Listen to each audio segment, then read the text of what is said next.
अभी देखते हैं यूनिट वेक्टर, जो सबसे इंपॉर्टेंट वेक्टर है और हम इसको बहुत अच्छे से यूज करने वाले हैं। ठीक है, तो यूनिट वेक्टर नाम से ही समझ में आता है कि ऐसा वेक्टर जिसका मैग्नीट्यूड यूनिटी का मतलब एक, तो मैग्नीट्यूड होगा 1। आप बोलोगे सर ऐसा वेक्टर क्या काम का जिसकी वैल्यू 1 है? भाई ये 1 बहुत इंपॉर्टेंट है, अच्छे अच्छे लोगों को पागल कर देता है ये 1 नंबर। तो बहुत काम का वेक्टर, ये ध्यान दो। और इसका कोई तो एक स्पेसिफिक डायरेक्शन होगा, और उसका कोई तो एक स्पेसिफिक डायरेक्शन होगा, प्लस उसको डायरेक्शन तो होती है। ठीक है, तो उसका मैग्नीट्यूड 1 होता है और कोई तो एक डायरेक्शन होगी, उसको एक्स एक्सिस होगी, वाई एक्सिस की तरफ होगा, आपकी तरफ होगा, मेरे तरफ होगा, है ना, किसी के तो तरफ ये वेक्टर होगा। तो आगे बढ़ते हैं।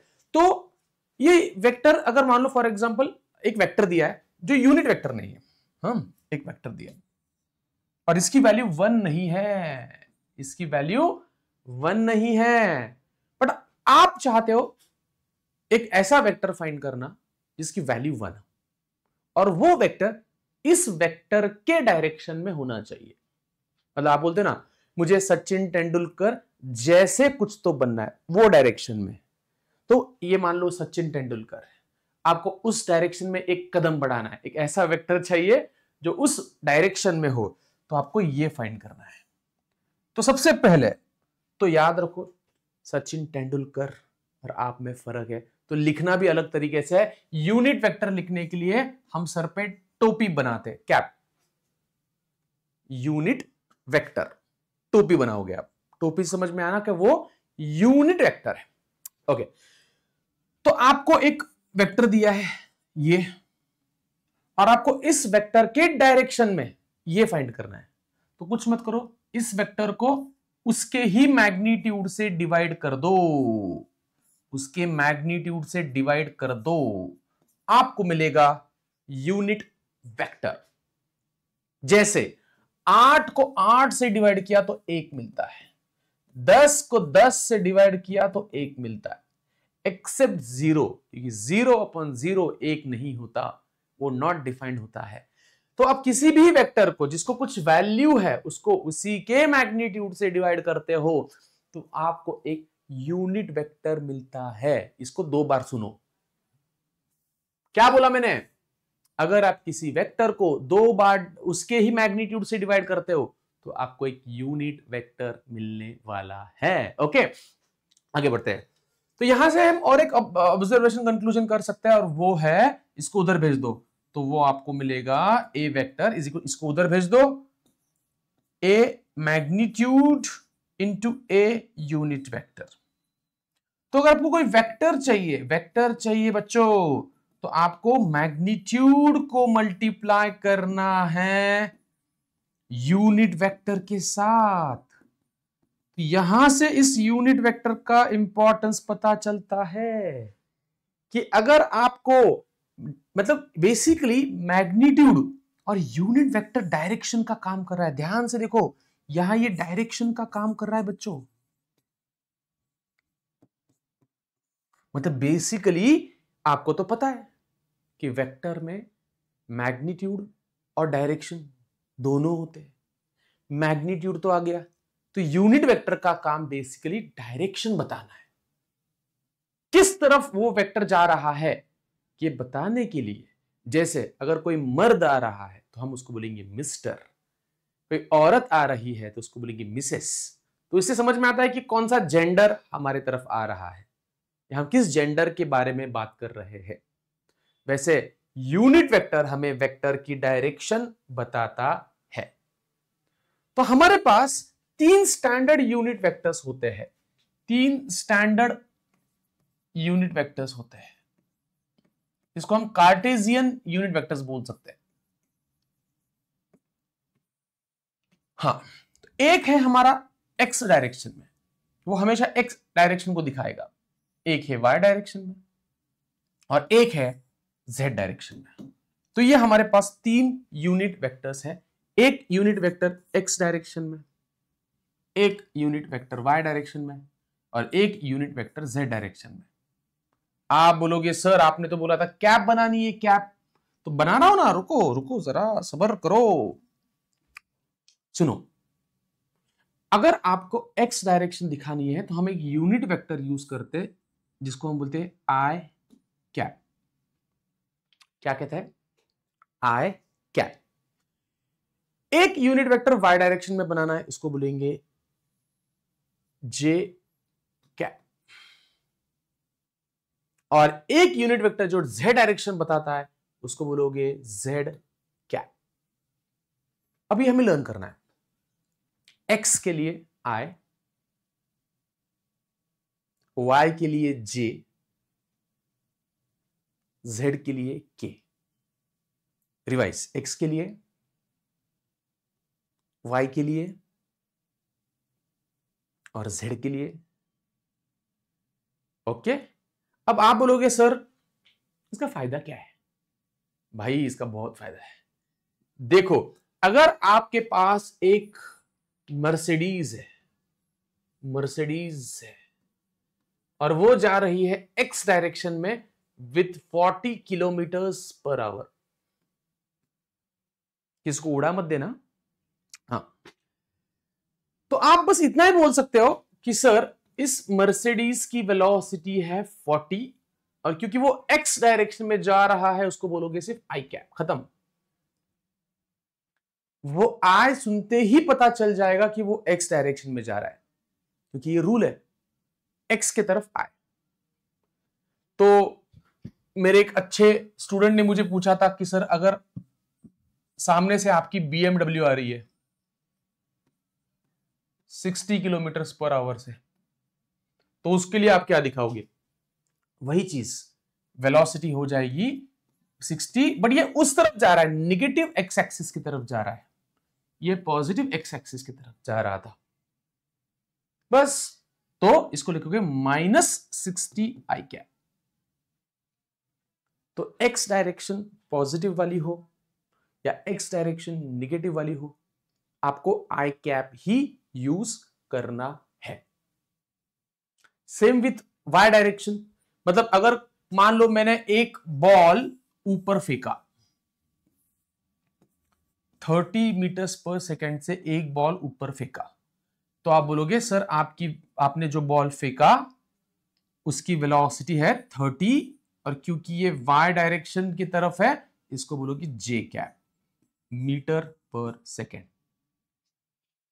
आप बोलोगे बट सर ग्रेविटी तो नीचे होती है सर, तो उसको आप बोलोगे -9.8 जे कैप, जो नीचे है उसको माइनस। ये मेरा हाथ किस तरफ है बताओ? ये z डायरेक्शन में, आपके तरफ z होती है, याद रखो, अब आपके तरफ z है। ओके, तो अगर कोई चीज z डायरेक्शन में है, लेट अस से मैंने एक डब्बे को 10 मीटर आगे ढकेला, 10 मीटर आगे ढकेला, क्या ढकेला? एक डब्बे को ढकेला, तो आप बोलोगे सर इसका डिस्प्लेसमेंट है 10 के कैप, 10 के कैप, क्योंकि वो z डायरेक्शन के तरफ मैंने उसको ढकेला।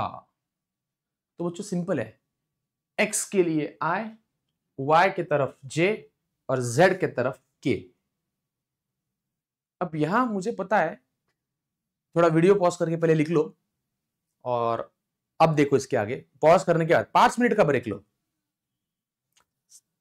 अब मुझे पता है आप क्या सोच रहे हो,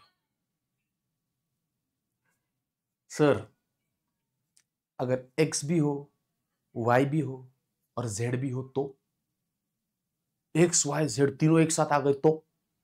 हो सकता है भाई, हो सकता है भाई। मान लो पहले दो एक्सिस का देखते हैं। मान लो हमने क्या किया, हमने पहले एक बॉडी को, सॉरी पहले हम इधर गए, फिर यहां से हम इधर गए, तो हमने कुछ x कवर किया, हमने कुछ y कवर किया, कुछ x कवर किया, कुछ y कवर किया।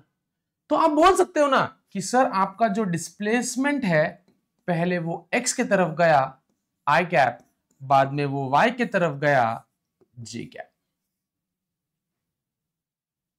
मतलब अगर कोई इंसान पहले इस तरफ जाता है, लेट अस से 4 मीटर इधर जाता है तो बोलेंगे 4 आई कैप, क्योंकि वो एक्स डायरेक्शन है। उसके बाद बोलोगे इसको 4 जे कैप, या 5, ये 5 गया मान लो, 5 जे कैप, तो दोनों को ऐड कर दो तो टोटल डिस्प्लेसमेंट है 4 आई कैप प्लस 5 जे कैप। और ये जो तरीका है बच्चों, इसे हम कहते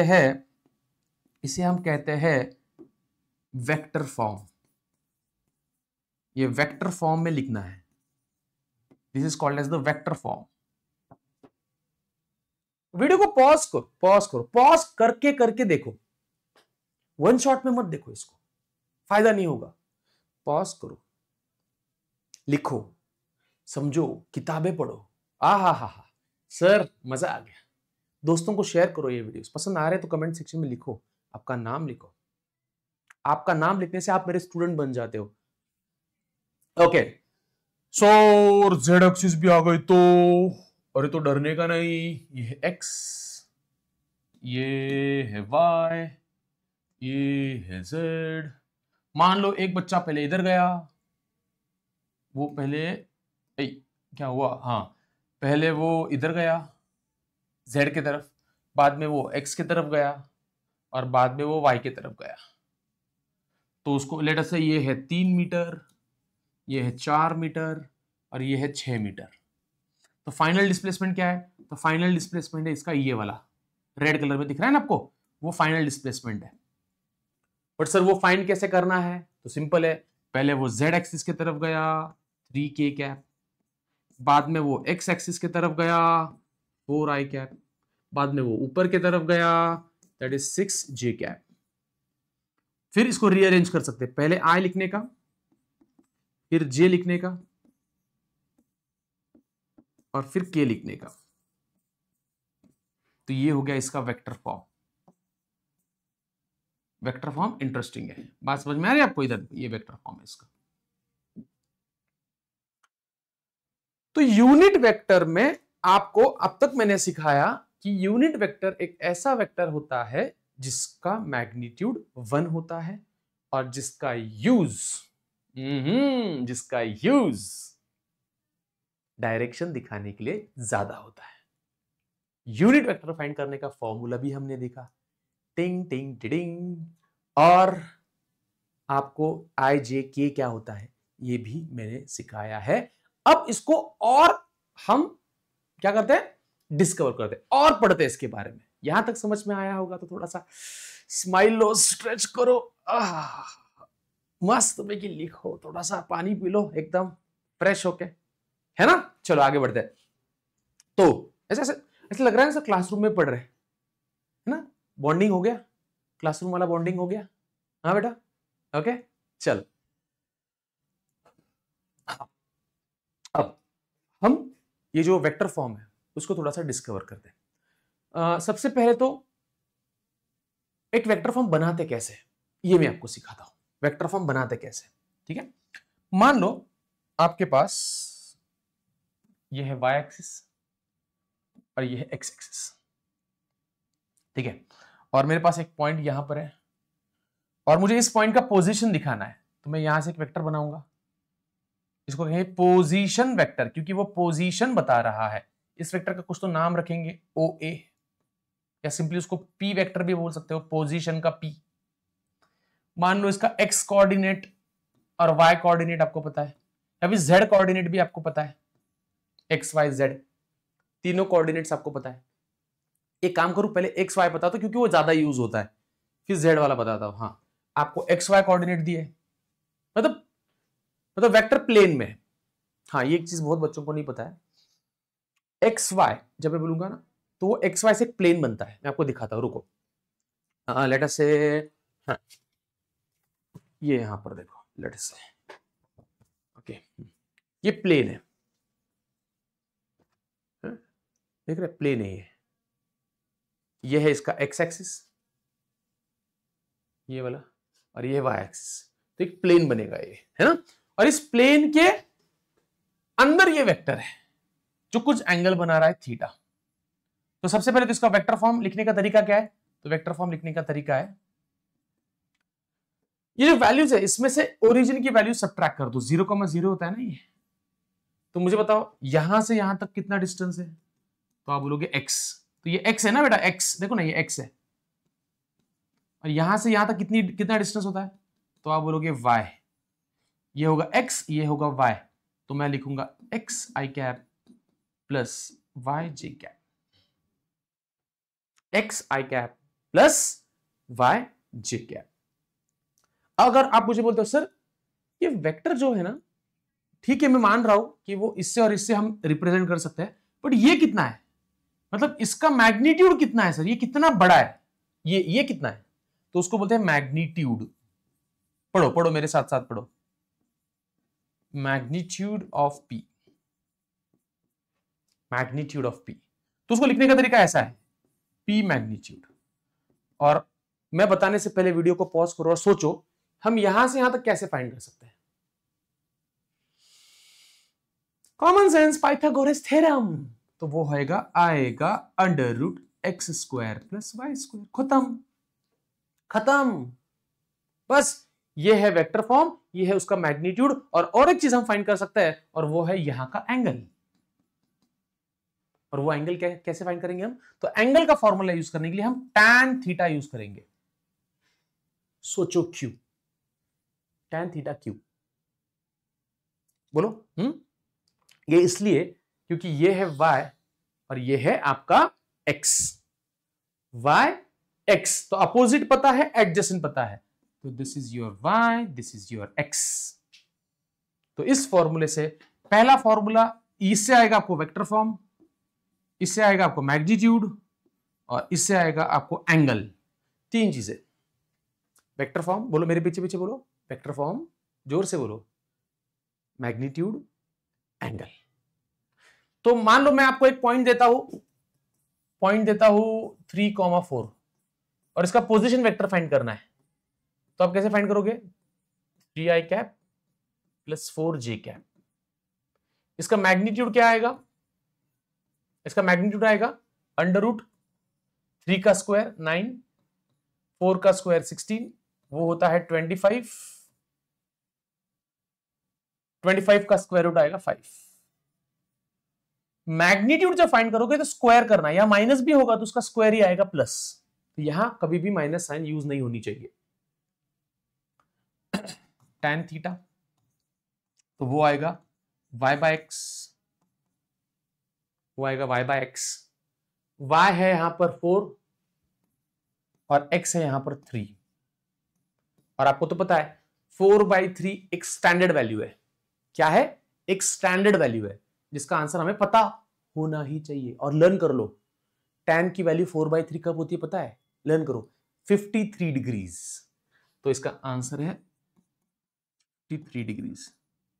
अब मुझे पता है स्क्रीन के पीछे बैठे वाला मेरा स्टूडेंट क्या सोच रहा है, आप यही सोच रहे हो ना, सर अगर ये स्टैंडर्ड नहीं होता तो, मतलब 10/20 आता तो करना कुछ नहीं है। अगर tan की वैल्यू आ जाती ऐसा कुछ, तो लेट अस से 2/8, 2/5, तो ये तो स्टैंडर्ड वैल्यू नहीं है, तो बस tan को इधर ले लो, तो आंसर आएगा। इसको लिखने का तरीका है यहाँ, ये tan इनवर्स 2/5, बस ये तरीका है। स्टैंडर्ड है तो एंगल लिखो, अगर स्टैंडर्ड नहीं है तो डायरेक्ट tan इनवर्स के फॉर्म में आप लिख सकते हो। देखो बच्चा, फिजिक्स में ना पढ़ना जितना जरूरी है उतना ही जरूरी है प्रैक्टिस, क्वेश्चंस। तो मैं जब क्वेश्चंस लूंगा ना, तो बाकी सब छोड़ के पहले क्वेश्चन करो, थ्योरी से ज्यादा इंपॉर्टेंट है क्वेश्चन। ओके, और एक क्वेश्चन देखते हैं। अरे हाँ, बीच बीच में पॉज कर रहे हो ना लिखने के लिए, पॉज किया लिख लिया, पॉज किया लिख लिया, पॉज किया लिख लिया, है ना। और एक क्वेश्चन, तो वो आएगा question number 2। Let us see the question, let us see the question. It is a point -8,8।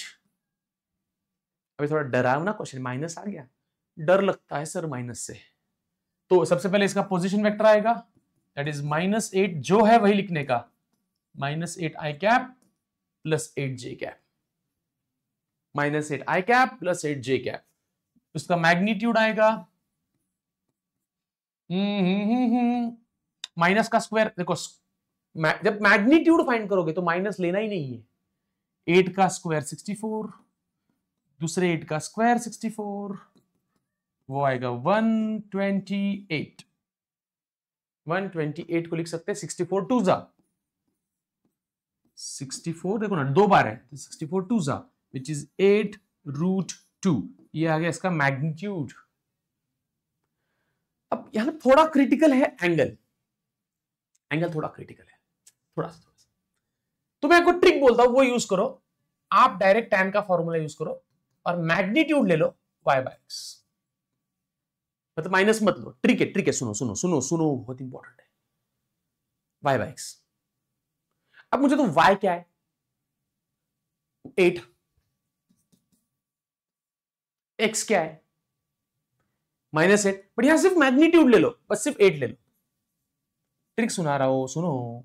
तो आंसर आया 1, बराबर 1 आया, मानते हो 1। अब सोचो tan की वैल्यू 1 कब होती है? तो tan की वैल्यू 1 होती है 45 डिग्रीज पे। tan की वैल्यू 1 कब होती है? 45 डिग्रीज पे। तो आप बोलोगे सर एंगल 45 है, बट गलत है।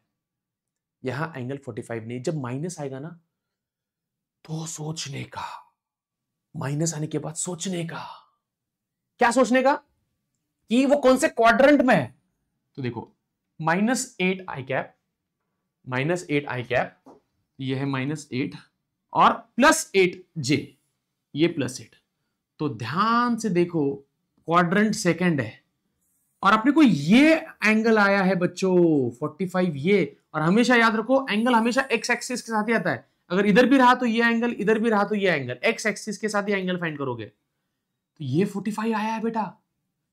और आंसर क्या लिखोगे बता? 45 नहीं लिखोगे, क्योंकि एंगल हमेशा यहां से मेजर करते हैं, यहां से। तो ये एंगल कितना होगा गेस करो? तो ये होगा, टोटल होता है 180, 180 में से 45 गया तो बचा 135। तो यहां एंगल है 135। समझने की कोशिश करो बेटा, ये बहुत इंपॉर्टेंट है, बहुत ज्यादा इंपॉर्टेंट है। ठीक है, तो माइनस के लिए क्या करना है ये मैंने आपको अभी बताया। तो थोड़ा वीडियो को पॉज करो, मैं थोड़ा बाजू में सरक जाता हूं और जल्दी से देख लो पूरा स्टेप क्या था, या फिर से रिवाइंड करके एक बार देख सकते हो आप।